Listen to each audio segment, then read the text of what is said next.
Are you struggling for consistency in your sim racing? Does your iRating look like a roller coaster? If so, we have good news for you. The way to get more consistent is to first understand what you're doing differently than the professionals. And VRS is the answer. With our competitive subscription, you will have the telemetry, setups, tutorials, and everything else you need to fully analyze your driving. Our data packs and the ability to compare your driving with the best in the world will show you exactly where to adjust your inputs, change your driving line, and shave seconds off of your lap times. And our powerful and precise Direct Force Pro wheelbase and precision pedals are being used by some of the world's best drivers. All these champions agree that VRS hardware is not just the best on the market, it's also priced well below the competition. So if you're looking to upgrade to direct drive and the best pedals in sim racing, VRS is your answer. If you want to get better, get faster,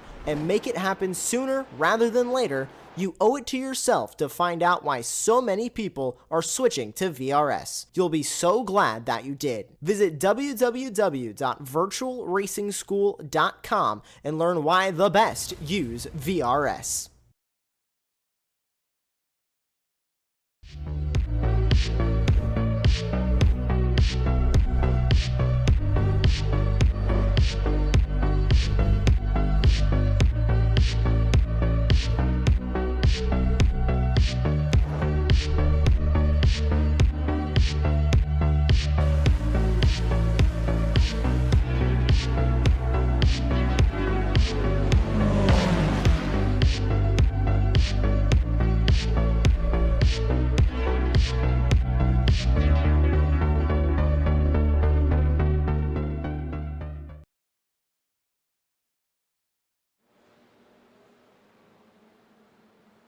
Good evening and welcome to the final round of the DRSCCA F4 Super Lap Championship.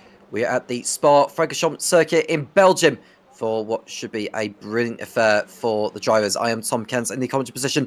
Alongside me is Charles Beauchel with Amet behind the scenes producing this evening. We are in the closing minutes of qualifying. Less than 4 minutes to go with Dom Batts at the top of the time pages ahead of Max Kaiser, who goes into this fourth in the standings, mathematically out of championship contention.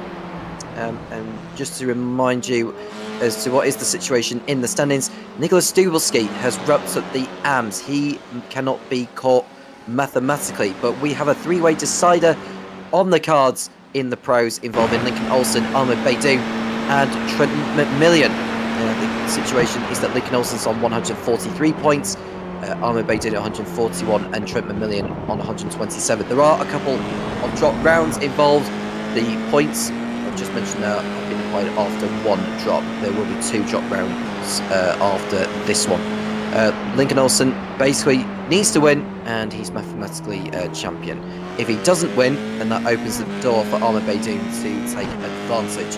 We'll let you know in terms of the permutations further down the line, depending on how the race goes from here.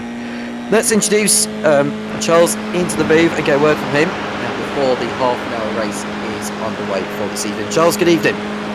Hey, good evening, Tom. Yeah, the very interesting situation we have there in the pro class.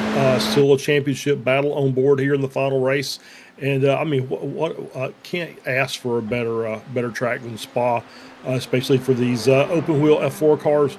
It's going to be a really good race tonight, and obviously with championship implications, that makes everything just mean that much more. So it's going to be up to our top three there to run their best race, and hopefully they don't get caught up in others' troubles. And we'll see who comes out on top at the end of this.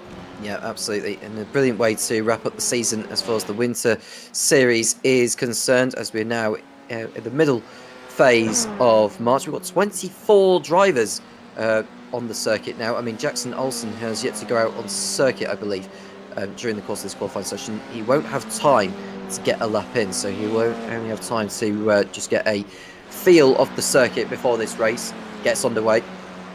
So Jackson is on track now, but he hasn't got time to get a lap in, as I've already mentioned. So we're around about 90 seconds away from this qualifying session ending, and it's Dom Batts who's on course for pole position. Nicholas Dubowski, who's third fastest and highest of the YAMs. He is currently on a lap as we speak. He is coming towards Stavelot now, or Blanchemont, I should say. He's gone by Stavelot. This is Blanchemont corner, which you can take flat out in these F4s, even with the restricted amount of downforce. But on a circuit like this, downforce is not necessarily required, Charles. No, it's really not. It's you can make the car work with a limited allowance of downforce here that these F4 cars have. There's enough horsepower. The draft is going to be important, I think, tonight, as we've got some very long straights for these cars that they're going to be able to do some leapfrogs and pick up some positions here and there as we're watching Bats on his final lap. A little loose there coming through Puhan, is kind of having a.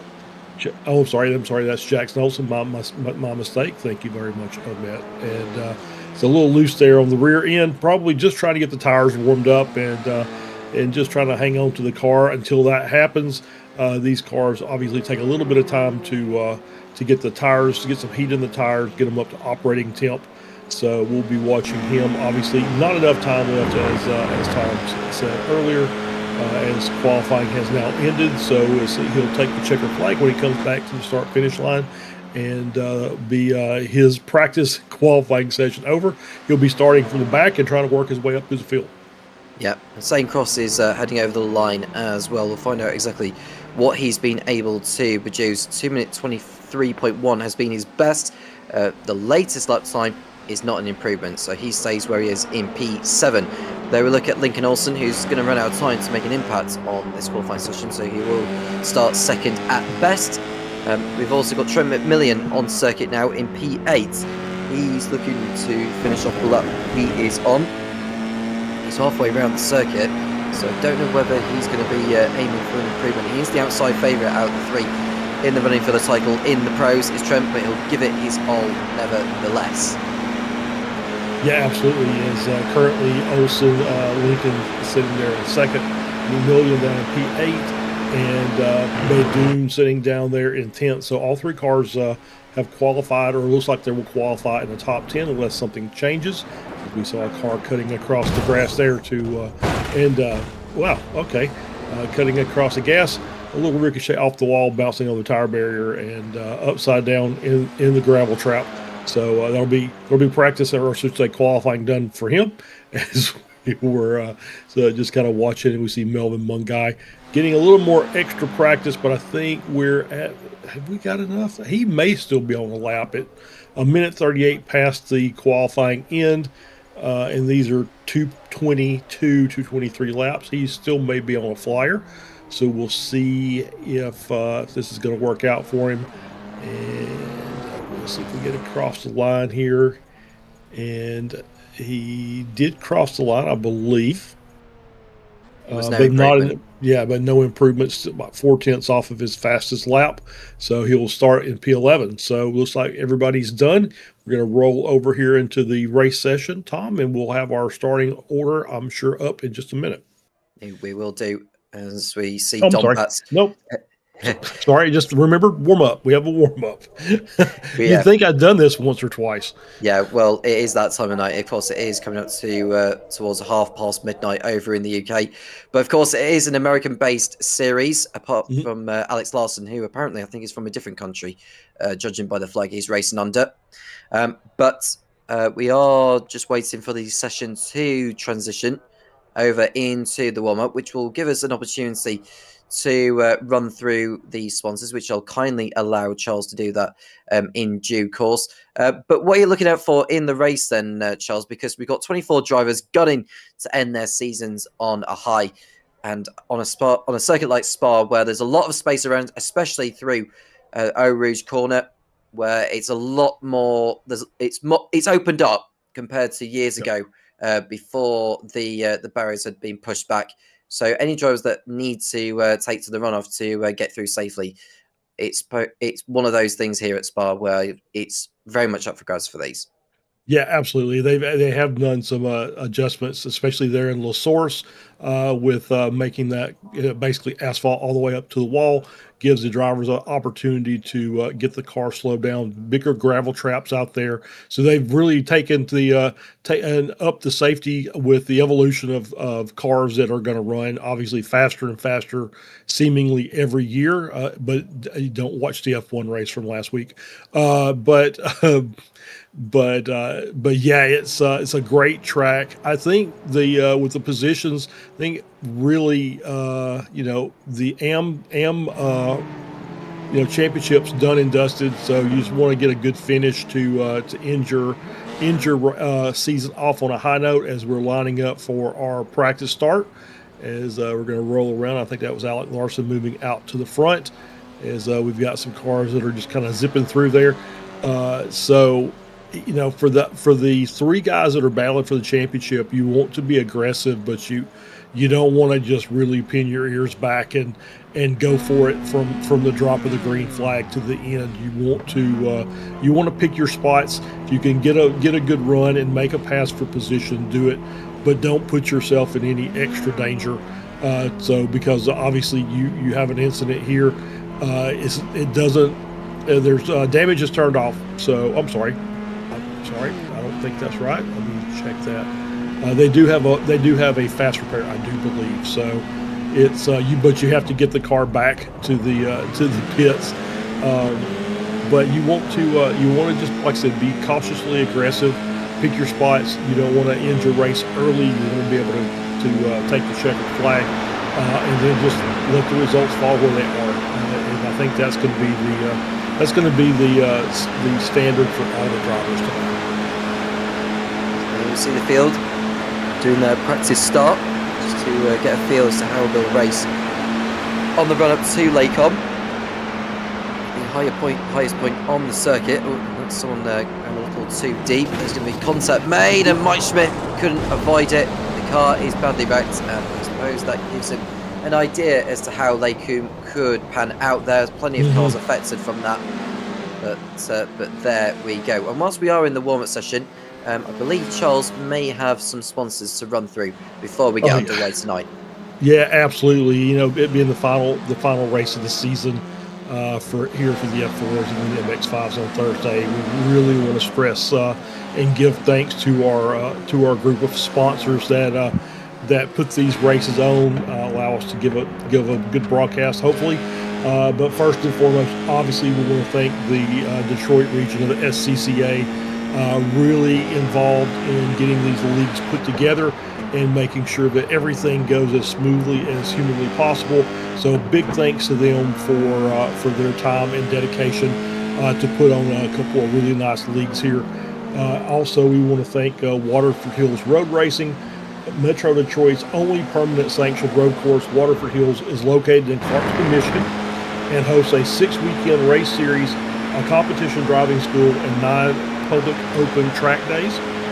The track is hot from 10 a.m. to 6 p.m. on those event days, and it's open to the public for a nominal $5 fee. Is all it takes to get you into the action. Check out waterfordhills.com for details.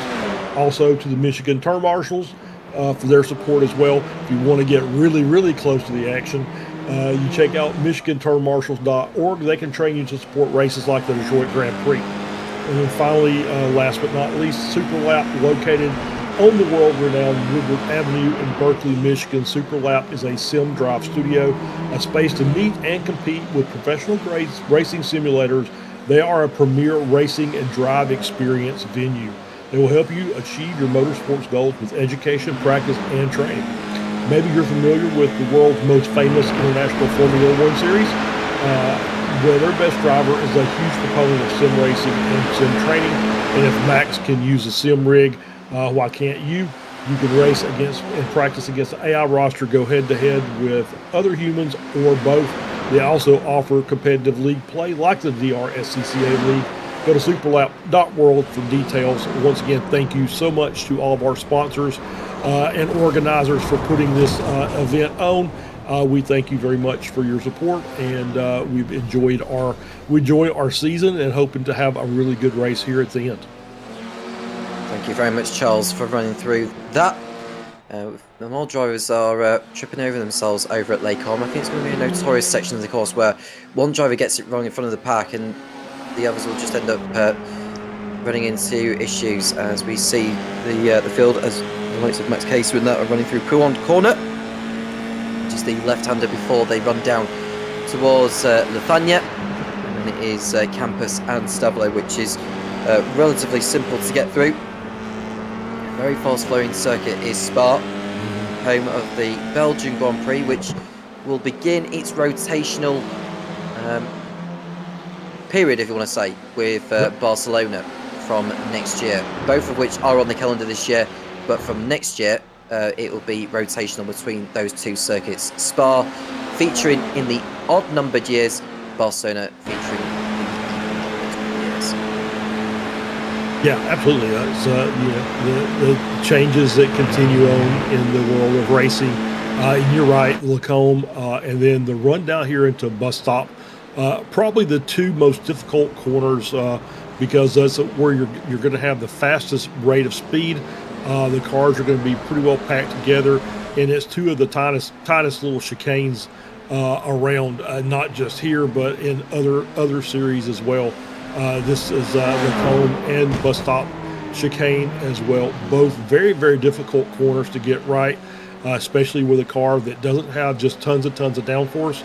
And you've got you're pretty close to VMAX when you approach those, and it is a very tight entry and a very as well as a very tight exit and through to those chicanes. So that'll be, I would agree, that's going to be one of our two main sticking points there. If you get through Lacombe, okay, then you get through several good medium to high speed corners, and then you have to deal with the bus stop on the back half. Looking at the live chat at the moment, Alicia coming in saying, let's go ESSR. Eat, sleep, sim, repeat.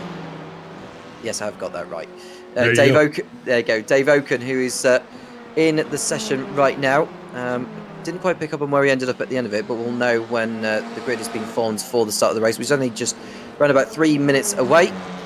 Nick Smith coming in saying, it's fun to drive Spa in the F4, but not the best watching in his opinion. Best with quicker formulas or sports cars. It is a good shout, to be fair. And Joe has come in saying, let's go Stuber. Clearly cheering on Nick as he gears up. And Alicia saying, let's go Dave Oaken and Mike Schmidt. And I think she's just realised it's a warm-up session and not the race. So she had to read the fact that it was a warm-up at the top and not the race. And Ahmet obviously saying hello to us. And that's really sweet. But we're now not too far away from the start of this one. If you have any other questions you want us to answer, then please get involved in the live chat. There are times in the race where we'll be able to answer your questions. Yeah, absolutely, and I would agree that the faster cars and the sports cars make for a little better racing than the F4s, but you have to start somewhere. You got to work your way up the tree. So I've seen some really good battles here, not just with these F4s, but with even lower speed cars like the Formula 4 and the Spec Racer 4 are also just absolutely fantastic to watch here at this track. Now the laps are kind of long, so your race distance is not quite as long as what you would normally see, but these make for some really good racing. Yeah, but sometimes you have to, like I said, you have to start at the bottom and work your way up. So we'll run the F4s here, and we'll enjoy this race tonight as these guys are going to put on a show for us, I'm sure. And do make sure you like and subscribe as well. Don't forget to follow Apex Racing TV on X as well, or Twitter if you want to call it that. But you can see in your picture going through Eau Rouge Corner, that is Trent McMillan. Now, I did say he was in the championship running, but I've worked out with the drop scores rule. I'm not the biggest fan of the drop scores rule. I get why it is there, but the situation with McMillan is that he missed one of the rounds, but he's not missed two.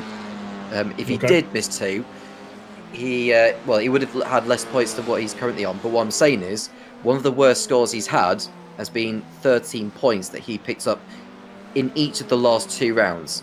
So if he was to better that here, one of those two 13-point scores would then be dropped, and he would only improve by a maximum of 13 points, because there are bonus points on offer for drivers to get through this incident free. And he can't make that much up on the top two of Baydoun and Olsen. So what you're saying is he needs help, unfortunately, for Trenton. So it's kind of part of it is sometimes you have to sometimes you have to be fast and sometimes you have to be lucky. And it sounds like tonight Trenton needs a little bit of both in order to make up the gap to the cars in front, if it's even possible. I'm assuming it still mathematically is there's an opportunity, but it's probably a little more distant than we originally thought. Yeah.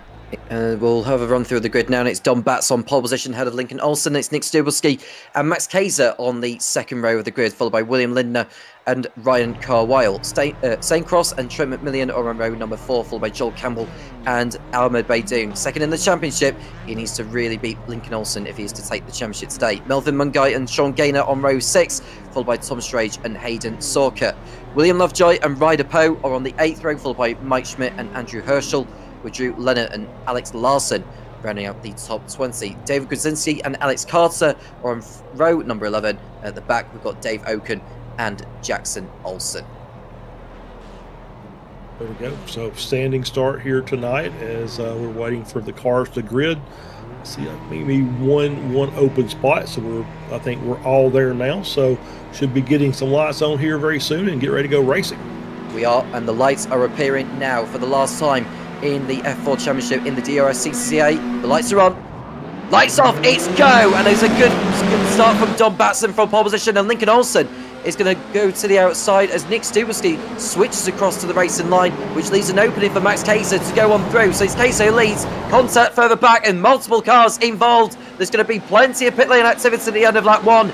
And I wonder who else has got involved. I think Trent McMillan has got involved in that. Ahmed Baydoun has dropped down to the championship contender, threatening Lincoln Olsen for the title, has found himself in the wars, Charles. Yeah, absolutely. Baydoun and McMillan both damaged during that collision in La Source. Lovejoy has towed back to the pits. I think that means his race is done. So not a great, obviously, night for William Lovejoy, as we're going to watch and see if Baydoun and McMillan can get their cars back around. Obviously, you see on the timing tower, Brzezinski with a black flag. That's probably for a jump start. We've got Baydoun, Campbell, Leonard, Mungai, all sitting there with meatball flags, mechanical black flags, meaning you have to come in to serve that within 3 laps. And then I think one of the cars actually had a slowdown there. So we're going to see these guys have to come into the pits, get their car repaired, and we'll see what happens once they get back out, if they're able to make any positions up, and what happens to Olsen.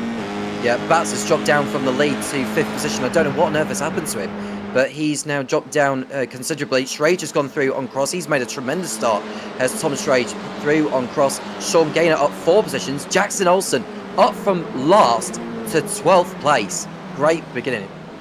Yeah, absolutely. Great job getting through the mess there at the beginning of the race, and has done quite a good job, up 11 spots already, and we haven't even finished the first lap yet. Yeah, he allowed Herschel through though. I don't know whether Olsen's picked up a problem. But there we see Dave Oken, who doesn't appear to have damage, but just because he's not got the black and orange flag does not mean he hasn't got any damage at all. Back at the front there is Lincoln Olsen, favoured for the title now with Ahmed Baydoun due to come into the pit lane at the end of the first lap, but Olsen is doing his utmost to hold on, but he doesn't need to win the race. Oh, that's contact! Oh, no. Kaiser and Stubelski have come together at the last turn. Front wing missing for Stubelski, and he drops down the order as a consequence. Yeah, and he was having such a good start to the race, and you just see good 3 wide going in, and just a little bit there as he come across. Kaiser was trying to fill that gap, and that gap quickly went away.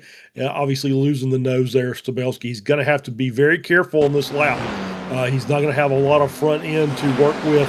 He's got to be very patient through the corners, let the car rotate, using a little more of the mechanical grip, as he's lost a lot of the front downforce. So he's going to have to be very careful and work his way up through, as we see the rest of the cars still out. They stayed out for a lap, or they're coming in now. They've just come in to the pit. So our collisions from lap 1 are all getting their cars serviced now. I think with the exception of Baydoun. I think Baydoun stayed out for an extra lap. Yeah, he may feel that the damage isn't as serious as what it suggests, but he will need to come in at some point, probably within the next 3 hours, because when you get that black and orange flag to your name, you are obliged to pit. So Baydoun will have to come in at some stage, but I think it's just staying out there just to see how the car handles before he definitely needs to pit in. As Jackson that is gone through on Larson, and that's because Larson's made an error on this lap. Yeah, absolutely. The battles are still going on up front as you see the cars utilizing the draft, and that's kind of what we expected to see. Is these cars draft pretty well, especially on a big track like this. They'll be able to pick up, probably 8 to 10 miles per hour on some of these longer straightaways just from being behind another car. And so what we'll see is a lot of the what we call the leapfrog effect, as you just get the overspeed, able to make a pass, and then you're susceptible to the car behind making the pass on the next straightaway. As we're watching Linder looking to the inside there of I believe that's on Gainer, the 312 car, and he is going to be able to work his way through. And is he going to get that cleared? Still not yet. Still side by side between Gainer and Linder. Gainer now has the advantage being on the inside. Going into the bus stop chicane, a little bit of lockup on the car in front. It's going to kind of check guys up. And Linder able to get through and pick up P3. Yeah, brilliant fight happening between Schrage, Linder, Gainer and Cross. All nose to tail. This is allowing Lincoln Olsen to shoot further and further up the distance. And he's got nothing to lose at this rate now, certainly Lincoln Olsen. I think with Baydoun further down the order, where is he now in the order? He's 15th, but he's just come into the pit lane to get the repair job done. So it's all pretty much sewn up, unless Olsen makes an absolute horrendous error at some point in the race. I can't see Baydoun getting back into it to seal the championship. Through goes Schrage, almost banging wheels with Linder on the exit of Radion. And it looks like Cross has just backed off a little bit there. Has he got an issue? Because he's dropped back so considerably. Or was he correct in the slide? Slow down. Yeah, slow down. Yeah, cut a little too far to the inside there at Eau Rouge, and that is a place that you can't get a slow down, and it really wrecks your lap as you have to bleed that time off going up the Kimmel Straight. And I think these guys, if it were me, I think I'd be trying to line up and maybe run a little nose to tail. And maybe close down on Olsen a little bit. Olsen, as you said, got a nice gap out in front, and it's basically his race to lose at this point by making a mistake. But he is clear of all this battling here behind in the rest of the field of the top 5. Yeah, in space of the first couple of laps, Schrage has gone up from 13th position up to 2nd place. Linder is up 2 positions. Gainer's up 8, so up from 12th to 4th. Jackson Olsen is still in P12 as we speak. Max Kaiser has gone no further in this race now, so the man 4th in the championship coming into this final round of the season, going no further after contact with Nick Stubelski at the last turn. Yeah, it's a shame. He has been on such a great run the last few races, has Kaiser. And so not the way I'm sure he wanted to finish off his season. Was sitting there 4th in the championship points by virtue of very, very good finishes and really excellent racing over the past few weeks. So it's a shame to see him already parking it for the day. But I'm sure he'll come back stronger next season and ready to contend for the championship with the rest of these groups. Linden's gone through on Schrage at the bus stop chicane. Linden through into P2 now, and I think Schrage may have had to come into the pit lane as he suffered damage to his car. Or was it a manager? Or is he taking his pit stop now? I think these cars tend to take pit stops during this, so they're getting it done now, and Schrage isn't hanging around. I think the fact that he's been battling with the likes of Linder, Gainer and all that, he's using the opportunity to not waste any time. In fact, showing he's dropped down the order. I think that will update. No, he's not. He's out. Schrage is retired. Yeah, that's kind of strange. Is he just said that's enough, and he pulled it in, watched the car disappear, and that was the end, and that's the end of it for Schrage. Unfortunately, as he is out, and we see, there's Baydoun in it again. Could not see who that was. Was that Mungai? Or Campbell. Okay, so Joel Campbell involved there. And bus stop, once again, we talked about the two areas of interest here is Lacombe and the bus stop chicane, and you see why is that just very difficult to get through there, especially when you're battling other cars. Yeah, it was a shame that Ahmed Beydoun, his race continuing to take another turn for the worse. As for Ryder Poe, who we were with, I think he may have been the one kicking up the dust on the exit of the Malmedy corner, that is, if we can get it out. But he's now in P7 ahead of Andrew Herschel, who's continuing to impress in this race so far, up 10 positions from his starting spot. He's ahead of Mike Schmidt and Trent McMillan, who isn't exactly enjoying this one as much as he would like to. He is running in 10th position, and he's just hoping he can end his season on a high. Lincoln Olsen very much on course for the title with the way his race is going so far. A 5-second lead before lap 4 is done. Yeah, he's having himself a great start to this race as we're coming up to the 10-minute mark. Olsen already out in front by 5 seconds, and just as we had Dave Okun fans in the chat, he's up 9 positions, running in 14th, so he's having himself quite a good start as well.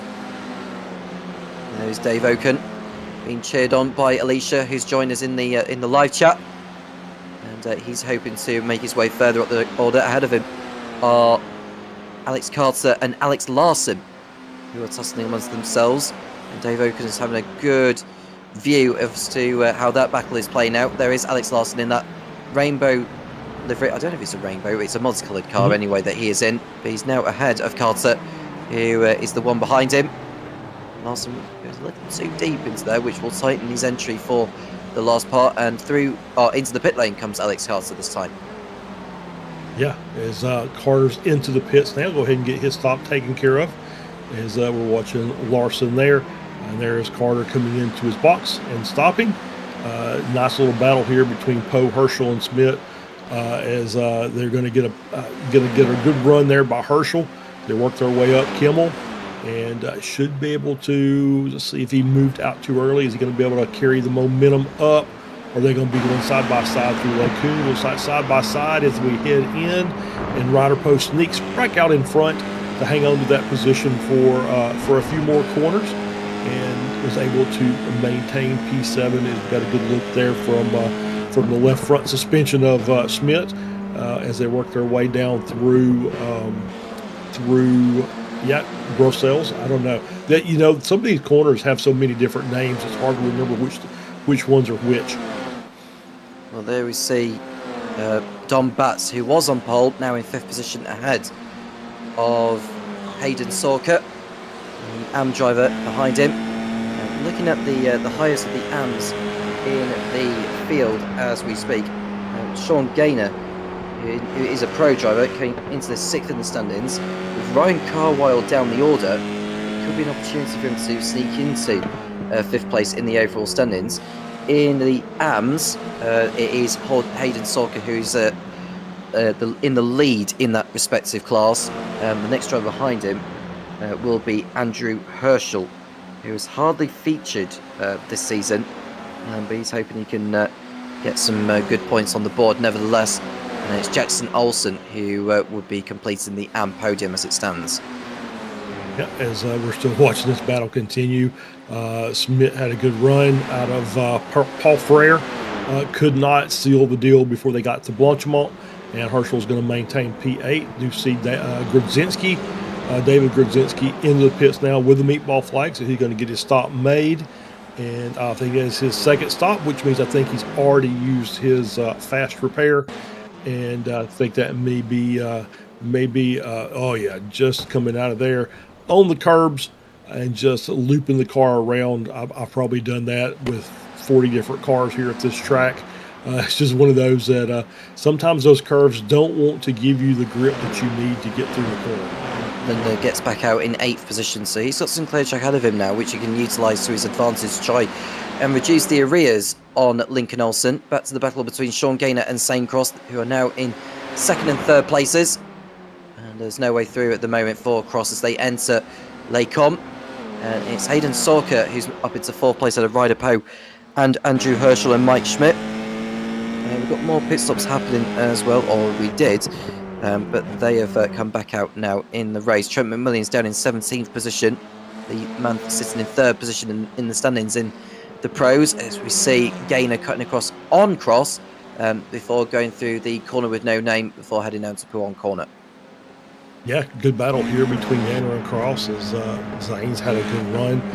Sean Gaynor had a great run. He's up 10 positions now to take over P2. So having himself quite a good race. Salka now up in fourth, and you can see the timing tower. It seems like with the exception of Lincoln Olsen, nobody is where they started, and they're significantly further away. I mean, you look, Olsen up 1, Cross up 4, Leonard down 3. Everybody else, in the top 13 are in double digits as far as their gains or losses. So it's pretty interesting to see how the tides have turned here at the start of this race. And the outside comes St. Cross on Sean Gaynor on the approach to Blanchimont. There's going to be room enough for both cars to get through. Well, Cross has got enough room and in generous amount of space that Gaynor has left there before they get to the bus stop. And that is crossed through into second position. Will either of them decide to head for the pit lane? None of them decide to. So that is them continuing on. And that was Gaynor getting out of shape on the exit of the last turn. Yeah, it took a little bit of that inside curve, and I think it kind of unhinged his rear there. Had to kind of catch it as we get a good battle here with Larson, Botts, and Olsen. That's Jackson Olsen. Now up 13 to sit in P11 and looking for more as he's right on the tail of Batts and Larson. Batts has had a very, very poor start to his race, down 8 positions. Sitting there on pole position there to start the race and has fallen all the way down to just inside the top 10. Yeah, well, Batts is making up for lost time. I think he made a pit stop, did Batts. He's now through on Larson. That is Sorka coming out of the pit lane, and Batts is only able to just complete an undercut on him. So he's now out ahead, but that could prove to be irrelevant because he's got 3 cars, including Sorka, on his tail. They're all going to get into the slipstream and have a go. And who's going to be brave at Lecom? We shall see. And there we look at Larson, who's attempted to go by Batts. Here we go, look. It is Larson around the outside of Batts. Batts will have the inside. He brakes later than Larson. And they all make their way through Lecom safe and sound. Yeah, and you could just see there with that battle up the Kimmel. Oh no, he's lost it! Now, did everyone get through safely? Yeah, it appears so. Looks like everybody else got through. I don't know. I saw Olsen drop a position. Let's get a replay here to see Batts just losing the rear of the car there and just catching the inside curb, unsettles the car, losing the rear. Larson gets through. The 43 car gets through of Salka, and then the 88 of Jackson Olsen getting through as well. Everybody clears, and I see Ryder Poe going through, I think, as well. Or that might have been Oken, but as just really great bit of driving there by all the drivers to avoid that car essentially sitting in the middle of the track sideways. So great bit of driving there to not have further incidents after that spin. Yeah, there is Ahmed Baydin, who has made a stop in this race. He's not going to be able to do anything about Lincoln Olsen further up ahead. There is Ryder Poe and Andrew Herschel. Herschel switching to the inside line. Lock up as well from Ryder Poe. He is able to get back through ahead of Herschel for now. Into the pit lane comes Sean Gaynor from third position. He's taking the time to make the stop. But there we see Herschel coming back on the inside of Poe. Poe leaves a tremendous amount of space. As we see Win and Linda post a new fastest up of the race now as well. The time in the 2:23s. Yeah, great lap. A tenth faster than Olsen. Who's got a car around there? Who that was? As we're going to get it. Was it Batts again? Okay. Yeah. So coming down in the bus stop, and just already see the car just misbehaving after he came through the first section there. The nose kind of gave up a little bit. He had to kind of course correct, and then I think just too much heat in those rears, and around he goes. So. I was going to say, as before we had that spin earlier, you get a good look here. Sorry, that was contact. That was so close. Yeah, it was so close between Baydun and Larson. That was so close to being an enormous accident. They banged wheels on the exit of Radion, and that allows Mungai to potentially take advantage of the pair of them. But that was so close, Charles, to either of the cars barrel rolling. That could have been very nasty. Yeah, it really was, and you saw that with the, I was going to mention just the speed difference when you're behind the cars in front, and then you see something like that happening. If we see bots with a meatball flag now, so from bad to worse to out of the race. Unfortunate for Dom. Had a great start to his race, and then just once he got back in traffic, just seemed like he struggled a bit with the handling of the car. We may get a replay as to the bang of wheels between Alex Larson and Ahmed Beydoun. Beydoun up into 12th place anyhow. There we see Ryder Poe and Andrew Herschel in your picture in 3rd and 4th places. Not too far behind them are William Lindner, who's already made a pit stop. Here is the bang of wheels. That's Don Batts spinning in the background. That's not relevant. What is relevant is the bang of wheels on the exit of Radion Corners. This is over at La Source. Beydoun taking the inside. So here's through as we fast forward towards the exit of Radion. And just look at how close they were of either of the cars flipping over, because this is millimeters. Yeah. Yeah, and maybe even a little bit of net code contact there as you saw Larson Beydoun just kind of move a little bit over to the right as they came, just as you said, millimeters away from making wheel-to-wheel contact, which probably would have ended both their races as they just bounced off each other into opposite walls. So great bit of driving there. That's about as good as you're going to see side by side through Eau Rouge and Radion. Yeah, pit stops for Andrew Herschel, Ryder Poe, Jackson Olsen and Dave Oakham, all of them in the pit lane. Lincoln Olsen has also made his stop on the same lap. He's rejoined in the lead, 5 seconds clear over William Lindner, who will have to pass him on track at least to take victory. There is Ahmed Beydoun now up in 10th place. He remains patient behind Mungai, who is holding him up, but it is Beydoun who's going to surely use the draft of Andrew Herschel to sail on by past Mungai if he can be later on the brakes.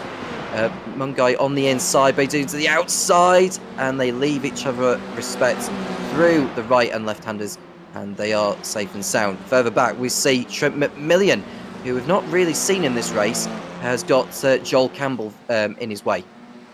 Yeah, he does indeed. As he came back and he's jumped into the fray here with his pit stop, and has made up a bit of time, but just not going to be enough to affect the end of this race as far as the podium positions. I don't believe Campbell doing a good job there, using all the track, and then a little extra, just trying to maintain that P12 position.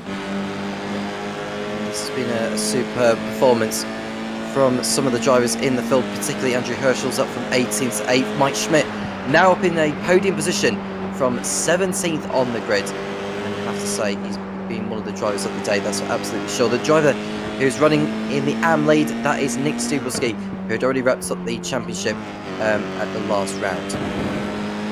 Yeah, and he's got about a 2.8 gap over Hayden Salka.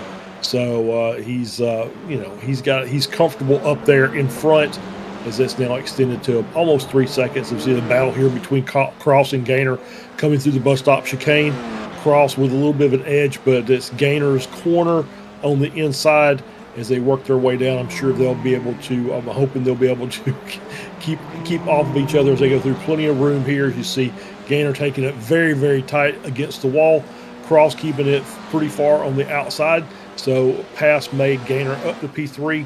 Cross is going to drop down to P4, and now he's going to have the benefit of the draft going up the Kimmel Straight. Yeah, Schmidt has rejoined the race after his pit stop in 10th position behind Ahmed Beydoun. But now this is the battle for the final podium position between Sean Gaynor and Sane Cross on the Kimmel Straight. And there we see Cross pulling out. Has he got the speed to him for when he breaks for Laycom? We shall see. It looks like Gaynor's still on the inside there as he takes to the curb, and Cross goes on through, but he does it! He caught the curb, and Gaynor went flying in the air, and unbelievably, both of them had managed to survive. Yeah, and there's the meatball flag for Gaynor. So unfortunate. But yeah, I didn't think that bounce in the air after the wheel-to-wheel contact was going to allow him to get away with that. And so now he's going to come back into the pits and make a stop, get his car repaired, and get back out there. But it's going to cost him. This is one of the longest pit roads in racing, so it's going to cost him quite a bit of time to come in and get that. But you just see him side by side coming down into Lacombe, and looked like everything was going okay. Then Cross, I believe, gets on the curb on the inside and kind of kicks his rear out. He has to correct it, and you see the contact there. And up in the air goes Gaynor, down he goes, and the meatball flashes up shortly thereafter. Yeah, this is Ahmed Beydoun further back. He's been in a squall. That's Andrew Herschel and Melvin Mungai in front, and he ends up spinning in a similar fashion to how Don Batts did earlier. Yep, indeed. And nice job to get that car recovered as quickly as he did. Nice little 360 pirouette, and then back out on the track as the other cars kind of skirted through. And so we'll see if Gaynor comes in this time. We've got, I don't know, let's see. We've got 5.5 minutes left. He can get away with this. So this is going to be his first time through crossing the start-finish line. He can only do it 3 times before he gets a penalty. So I think he's going to have to come in. I think that last crossing counts as well. So I think he's going to have to come in and make this stop, unfortunately, for Sean. So he's basically can cross over the line one more time, and then the next time round he has to come in. That is not going to be at the 30-minute mark. That is going to be before. So much to Gaynor's disappointment, he is going to have to put in to get that repaired, which will promote Zane Cross up into third place rather, and Stubertski will be up to 4th. I mean, Gaynor's going to drop down big time here as Cross goes through into 3rd place. This is the battle between Mungai and Herschel on the Exo Radion. Herschel into the slipstream, and he's hoping he can go back in front as Gaynor does with Cross at Lacombe Corner. Yeah, nice battle here, and we go into there. You see Mungai flaring out, opening up the corner entry, and slotting in behind Herschel, not really putting a lot of pressure on him at this point in time. He just is happy to be sitting there in P8 for the time being, and didn't feel like he was going to be able to challenge there. So he'll reset, he'll follow Herschel, he'll keep the draft, and see if there's another opportunity going into the bus stop so he can make a move. Nice Olsen through on Jackson Olsen. Olsen is beginning to stroll. Dave Oaken is passed by Alex Carter. They keep swapping positions, those two, so that sounds like an intense battle raging. Big supporter for Gaynor. That is Brian Jackson, who joined in the live chat as well. Hello to you. And Victor Monkel is going insane. Keep it on the chat, lads. Well, they're doing their best. I mean, these F4 cars are quite nimble to drive, and it's easy to get it all wrong with them. But Gaynor's now under attack from Stubertski, as much as he is closing in on Cross again. But there we see the battle for 3rd place between these 3. Yeah, the thing about these, if you compare these F4 cars to, say, the F3, which is the next level up, as we're working our way down Cross, Gaynor, Stabelski into the bus stop. A little bit of lock up there by Zane.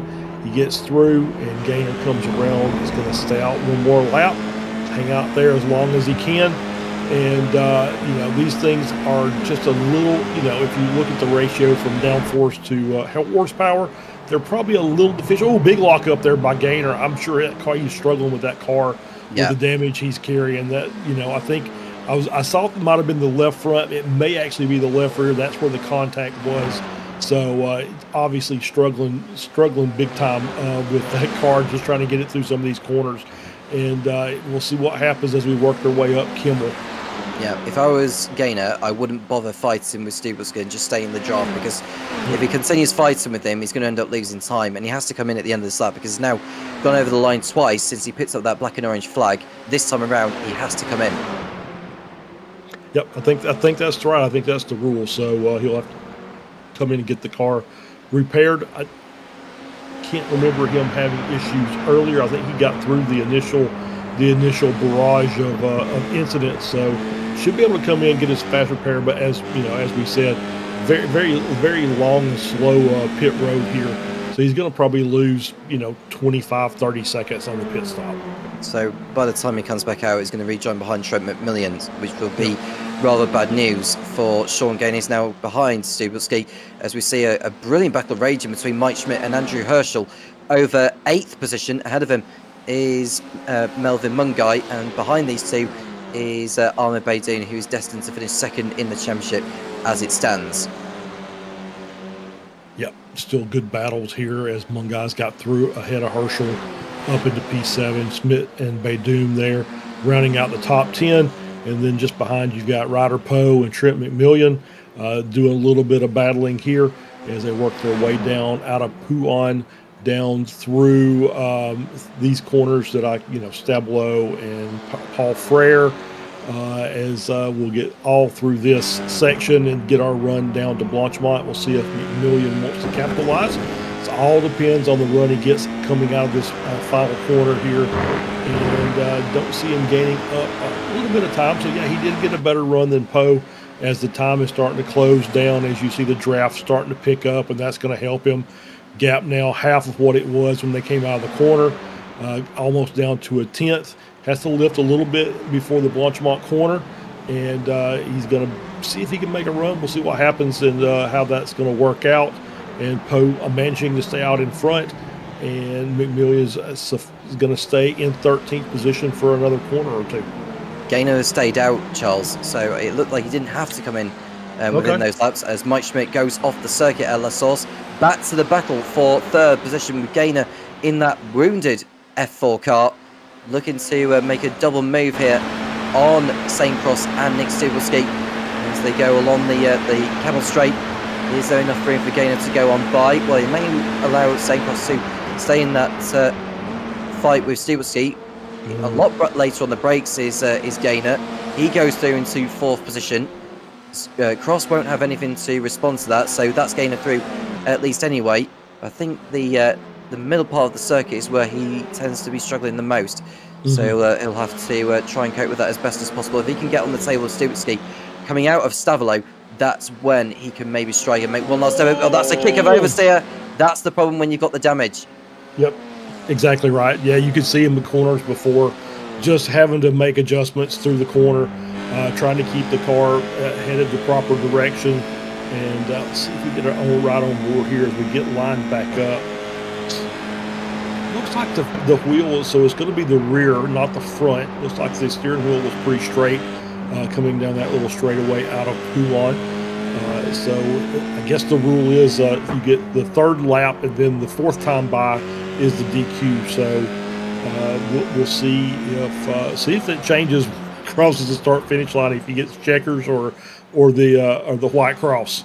So we'll see how that all checks out here in just a few seconds. Lincoln Olsen takes the checker flag in 1st place, and it's the championship in the pros going in the way of him. Congratulations to Lincoln as he takes the title in style. William Lindner coming through from where he had started on the grid. 5th it was to 2nd place, a good effort from him. And then we look at the battle between Nick Stubulski, St. Cross and Sean Gaynor coming out of the last corner. And it looks like he's going to hold. That's a Leps car that's just going by there, but that might be David Krasinski getting out of the way. But it is crossed over the line in 4th place behind Stubulski with Gaynor 5th.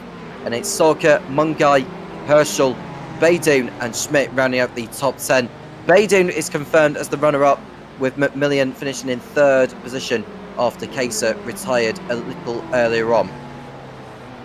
Yeah, congrats to Lincoln Olsen for the win and the championship, as well as Nick Stabelski win and championship in the AM class.